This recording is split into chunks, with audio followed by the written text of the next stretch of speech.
Hello guys, আসসালামু আলাইকুম। Welcome to another new video.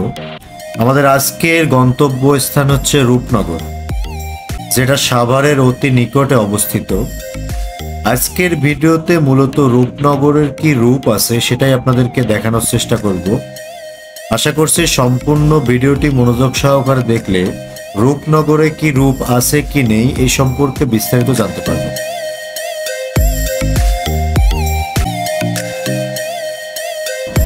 Savar থেকে অনেকটা কাছেই অবস্থিত এই রূপনগর। যদি সাভার হয়ে যেতে চান তাহলে আপনাকে সর্বপ্রথম যেতে হবে বাজার রোড দিয়ে নামা বাজার। যে কোনো অটোরিকশা দিয়ে গেলে 20 টাকা ভাড়া লাগবে।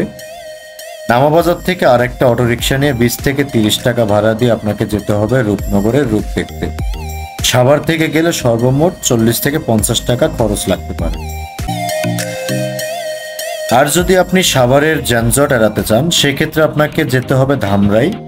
ধামরাই গিয়ে ধুলিভিটা হয়ে হাতের বাম পাশে যে রোড আছে ওই রোড দিয়ে আপনাকে একটা অটো নিয়ে ডিরেক্ট যেতে পারবেন রূপনগরের রূপ দেখতে। সেক্ষেত্রেও 40 থেকে 50 টাকা ধামরাই থেকে খরচ হতে পারে। রূপনগর যাওয়ার যে রাস্তাটা, এই রাস্তার মধ্যে কিছু বিট আছে, স্পিড ব্রেকার আছে। বাইক নিয়ে গেলে আপনাকে কিছু এক্সট্রা সতর্কতা অবলম্বন করতে হবে, কারণ রাস্তার মধ্যে অনেক অটোরিকশা চলমান রয়েছে। তাছাড়া রাস্তাটা মোটামুটি অনেকটাই সুন্দর, দুপাশে গাছগাছালি আছে, দেখতে অনেকটাই সুন্দর লাগে। বাইক নিয়ে গেলে এক্সট্রা একটা ফিলিং পাবেন।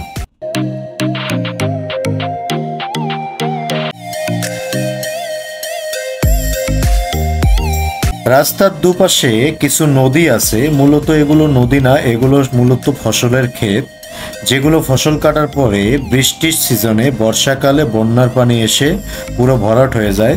মূলত ওই সময় রূপনগরের আনন্দটা বেশি উপভোগ করা যায়। বর্ষা সিজনে বিভিন্ন রকমের রং বেরঙের নৌকা এখানে দেখতে পাওয়া যায়। ঘন্টা চুক্তিতে 200 থেকে 400-500 টাকা পর্যন্ত তারা নিয়ে থাকেন।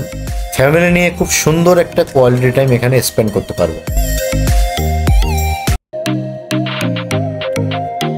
এছাড়াও রাস্তার দুপাশে রয়েছে ফুচকা চটপটি এবং ঝালমুড়ির দোকান। ফুচকা চটপটি খেতে খেতে প্রাকৃতিক আবহাওয়া উপভোগ করতে পারবেন।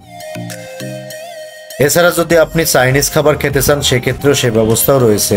ফ্রাইড রাইস, ফ্রাইড চিকেন, কেসুনার সালাতের মতো অনেক মজাদার খাবারও এখানে পাওয়া যায়।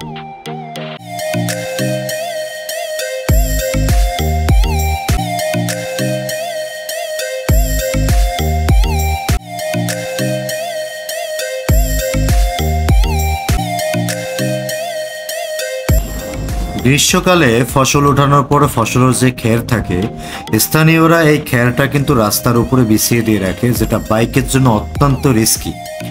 তো সেই ক্ষেত্রে বাইক নিয়ে আসলে অবশ্যই এক্সট্রা সতর্কতা অবলম্বন করতে হবে অ্যাক্সিডেন্ট অ্যাভয়েড করার জন্য। এখানে আসার জন্য মূলত 2টি সিজনেই আসা উচিত সুন্দর উপভোগ করার জন্য। নাম্বার 1 হচ্ছে শীতকাল। শীতকালে আসলে আপনি রাস্তার দুপাশে যে নদীর মতো দেখতে পাচ্ছেন এগুলোতে সাধারণত সরিষা ক্ষেত থাকে। সরিষা ক্ষেতে গেলে আপনি সরিষা ক্ষেতে সুন্দরভাবে ছবি তুলতে পারবেন। ছবি তোলার জন্য বেস্ট সময় হবে শীতকালে আসা। এরপর নাম্বার 2 হচ্ছে বর্ষাকাল। বর্ষাকালে আসলে অবশ্যই আপনি নৌকা ভ্রমণ করবেন। নৌকা ভ্রমণ করলে অনেক আনন্দ পাবেন।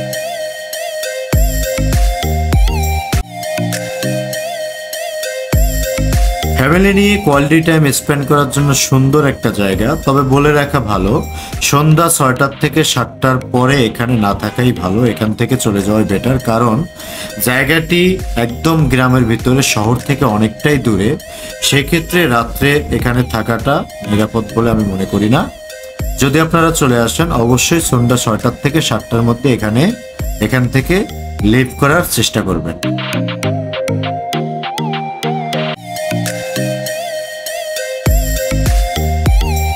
যত দূর যাবেন রাস্তার দুপাশে সুন্দর গাছগাছালি দেখবেন, দেখতে অনেকটাই গ্রামের ফিল হবে।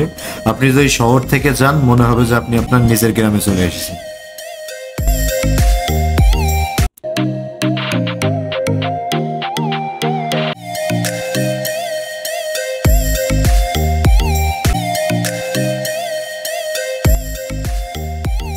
রাস্তার পাশে বিভিন্ন নৌকা, ছোট ছোট নৌকা এখানে রাখা হচ্ছে, প্রস্তুত করা হচ্ছে বর্ষা সিজনের জন্য। এগুলো দিয়ে মূলত বর্ষা সিজনে পর্যটকরা নৌকা ভ্রমণ করে থাকে। এছাড়াও রাস্তার পাশে রয়েছে বাচ্চাদের খেলার জন্য দোলনা, নৌকা বাইজ ইত্যাদি টাইপের খেলনা। অবশ্যই বাচ্চারা এখানে আসলে উপভোগ করতে পারবে। তো এই ছিল মূলত রূপনগরের রূপ। আশা করছি ভিডিওটি আপনাদের ভালো লেগেছে। যদি ভিডিওটি ভালো লেগে থাকে অবশ্যই লাইক, কমেন্ট, শেয়ার করবেন এবং অবশ্যই রূপনগরে চলে যাবেন।